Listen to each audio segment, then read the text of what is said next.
Hello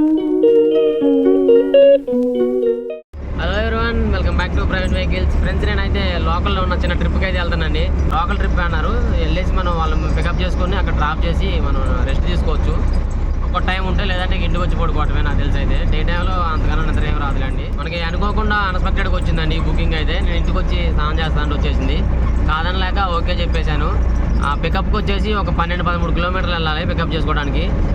ఇంచుమించు దగ్గరకు వచ్చేసినట్టే. నేనైతే వాళ్ళని పికప్ చేసుకొని ఇక్కడ నుంచి ఒక 60 కిలోమీటర్స్ వెళ్ళాలి, తీసుకురావాలి అప్ అండ్ డౌన్. ఈ బుకింగ్ అయితే మనకి. నేనైతే పికప్ పాయింట్కి వచ్చేసానండి. ఈ ఊరు నుంచి నేను పికప్ చేసుకుని ఉండాలి. వాళ్ళు వచ్చేలోపు ఒక 5 మినిట్స్ పట్టిద్ది అన్నారు. అందుకని ఈ లోపు నేనైతే వెహికల్ క్లీన్ చేస్తాను. మొత్తం దుబ్బ ఉంది కదా. ఇక చూడండి, పొద్దునైతే మనం ఏం క్లీన్ చేసుకోలేదు కాబట్టి చాలా డస్ట్ అవుతుంది. దాన్ని క్లీన్ చేసేసుకుంటే కొంచెం ఎక్కే వాళ్ళు కూడా కొంచెం నీట్గా ఉంటుంది. మొత్తం కాదు, కొంచెం అందరినీ క్లీన్ చేస్తే చాలు. మొత్తం చేయాలంటే మనకు చెమటలు రాలుతున్నాయి. ఎందుకంటే అంత దుబ్బ ఉందో. మ్యాట్ అయిపోవటం వల్ల ఈ దుబ్బ అంత వస్తుంది. మ్యాట్ ఉంటే ఒకసారి మ్యాట్ తీసి ఊరితే సరిపోయేది. చాలు, ఇంకెక్కువ అవసరం లేదు. ఫ్రంట్ కూడా చూద్దాం ఎలా ఉంది. ఫ్రంట్ సైడ్ అయితే ఇంకా దర్శనంగా ఉంటుంది నాకు తెలిసి. అబ్బా శుభ్రం, ఇదంతా తెలుసుకోవాలి. ఇదంతా సగం ఇక్కడే ఆగిపోయింది, కిందకైతే రాలే. లేపు క్లీన్ చేద్దాం. మా చుట్టుపక్కల మొత్తం విలేజెస్ అండి, సిటీలో అయితే ఏముండవు. ఇవి చూడండి, ఊర్లు ఏ టైప్లో ఉన్నాయో. చిన్న మారుమూల ప్రాంతం ఇది. ఈ ఊరు నుంచే మాకు బుకింగ్లు వస్తూ ఉంటాయి. ఆటోలు అయితే చాలా ఉంటాయి. అదే 3 చక్రాల ఆటో ఉంటాయి కదా, ఇల్లు ఆటోలు, అవైతే బోర్డులు ఉంటాయి. ఫ్రెండ్స్, కస్టమర్స్ అయితే వచ్చేసారండి. వెహికల్ ఎక్కువ కూర్చున్నారు. మనకైతే 12 నెంబర్స్ చెప్పారు కానీ 9 నెంబర్స్ వచ్చారు. కానీ కిరాయి అయితే తగ్గదు, సేమ్ ఉంటుంది. ఫ్రెండ్స్, నేను వెళ్ళే లొకేషన్ వచ్చేసి సత్తుపల్లి అండి. అది 60 కిలోమీటర్స్ ఉంటుంది. కానీ ఇందులో కూడా నేను షార్ట్ కట్లు ఎత్తుకున్నా. మొత్తం 1 వే అండి. ఇది చిన్న రోడ్డు. ఈ రూట్లో వెళ్తే కొంచెం షార్ట్ వస్తుంది. ఒక 10 or 9 కిలోమీటర్స్ ఏమో సేవ్ అవుతుంది నాకు తెలిసి.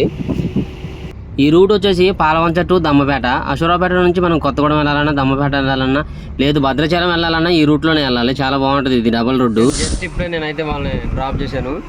వాళ్ళు బ్యాంక్లోకి అయితే వెళ్ళిపోయారు. బ్యాంక్ కార్డ్ పని అంతా. మనం వచ్చి వెహికల్లో అయితే పడుకున్నాం ఫ్యాన్ వేసుకొని. మనకి నైట్ కూడా నిద్ర లేదు కాబట్టి ఇప్పుడు పడుకుంటే నిద్ర బాగా వచ్చేస్తుంది. వచ్చేటప్పుడు డ్రైవింగ్లో కూడా కొంచెం నిద్ర వచ్చినట్టే ఉంది. చాలా స్లోగా వచ్చాను. ఇక ఇప్పుడు తప్పదు, మనం ఫోన్ నొక్కకుండా ఏం చేయకుండా కాము కుదురుకు పడుకోవాలి. ఒక అరగంట లేదా ఒక 1 అవర్ అయినా పడుకుంటే మనసు ప్రశాంతంగా ఉంటుంది. లేకపోతే కళ్ళు మంటలు వచ్చేస్తున్నాయి. ఎగ్జాక్ట్గా 1 అవర్లో వీళ్ళ వర్క్ అయితే కంప్లీట్ చేశారు. వీళ్ళు వచ్చేసి అయితే వెహికల్ ఎక్కుతున్నారు. ఈ 1 అవర్ గ్యాప్లో నేను వెళ్ళి ఒకసారి అయితే ఫ్రైడ్ రైస్ కూడా తినేసి వచ్చాను.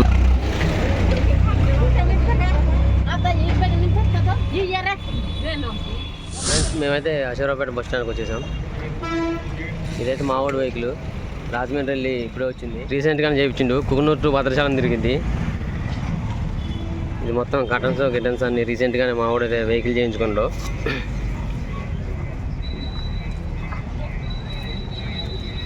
ఆయన డ్రైవరు, వీడు కో డ్రైవరు.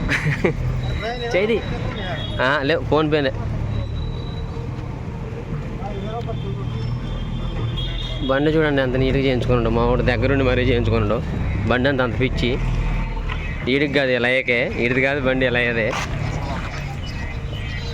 ట్యాంక్ గ్యాప్ ఏదిరా, ట్యాంక్ గ్యాప్ ఏది దొరుకుతాయి. ఫ్రెండ్స్, నేనైతే కస్టమర్స్ అయితే డ్రాప్ చేశానండి వాళ్ళ విలేజ్లో వచ్చేసి. ఇక్కడ నుంచి నెక్స్ట్ ఒక 10 కిలోమీటర్స్ మళ్ళీ మన ఊరు వెళ్ళాలి, వెనక్కి వెళ్ళిపోవాలి. నెక్స్ట్ వచ్చేసి రేపు మార్నింగ్ నాకు తెలిసి ఇంకొక బుకింగ్ ఉందండి. ఆ ఖమ్మం బుకింగ్ అనుకుంటా. 1 వీక్ మొత్తం ఇంట్లోనే ఉన్నా. లాస్ట్ శనివారం నుంచి ఈ శనివారం వరకు ఇంట్లోనే ఉన్నాండి. అది శుక్రవారం వరకు. శుక్రవారం వెళ్ళా. ఇప్పుడు ఏదో చిన్న స్మాల్ కిరాయి అంతే. ఇది ఏంటంటే డీజిల్ మందం వచ్చినట్టే. ఒక 2500 కిరాయి, ఒక 700-800 డీజిల్ అయి ఉంటుంది నాకు తెలిసి. సరే, ఒక 1000 రూపాయలు వేసుకున్న 1500. అక్కడ వెయిటింగ్ కూడా ఏమి లేదులేండి. 1 అవర్లో వచ్చేసాను. డ్రైవర్ కూడా ఎవరు లేరు. నేనే నిద్ర కూడా బాగాలేదు, వచ్చేసి అలానే తీసుకొచ్చేసాను. ఇక ఇప్పుడు ఇంటికి వెళ్ళి పడుకుంటే రేపు పొద్దున ఎప్పుడు లేకపోతే తెలియదు. ఈ 3 రోజులు లేకపోతే మళ్ళీ ఖాళీ. ఎప్పుడు కిరాయిలు వస్తాయో తెలియదు, ఏడకి వస్తాయో కూడా తెలియదు. వెయిట్ చేయడం, కిరాయిల కోసం వెయిట్ చేసుకుంటూ కూర్చోవాలి. మా లొకేషన్లో